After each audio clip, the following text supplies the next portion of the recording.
میری این کیک رو میخری 30,000 تومن با این بافت خوشکش که کلا یه قاشقم نمیشه. ولی نمیدونی من این کیک رو که 2 برابر اون یکیه با این بافتش بدون فر فقط با 10,000 تومن درست کردم. خدایی تو باشی کدوم رو ترجیح میدی، این کیک یا اون کیک شرکتی که پر از مواد نگهدارنده است؟ خب معلومه دیگه، میای خودت درست میکنی. فقط کافیه 3 تا تخم مرغ و با یه لیوان شکر با دور تند همزن حدود 10 دقیقه بدون وقفه اینقدر همش میزنی تا حجیم رنگش هم روشن و کشدار بشه.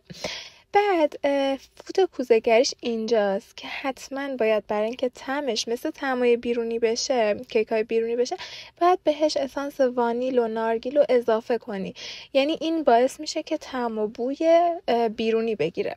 حالا میای نصف لیوان روغن رو با 2 قاشق غذاخوری پودر کاکائو خوب ترکیب میکنی و بعدش بهش آب جوش اضافه میکنی تا لیوان پر بشه. بعدش میای این ترکیبو که یه ترکیب ولرمه الان به مایه کیکت اضافه میکنی و با دور کند همزن حدود 5 ثانیه تا 7 ثانیه میزنی، بیشتر از این نمیزنیمش. بعد میای ترکیب آرد و بیکینگ پودر رو توی 3 مرحله به مواد کیکت اضافه میکنی و هر بار حدود 5 تا 7 ثانیه همزن برقی تو رو دور کند روشن میکنی و خوب همش میزنی. اگه قراره توی فر دستاز درستش کنی مثل من تمام نکاتش رو توی کپشن برات نوشتم.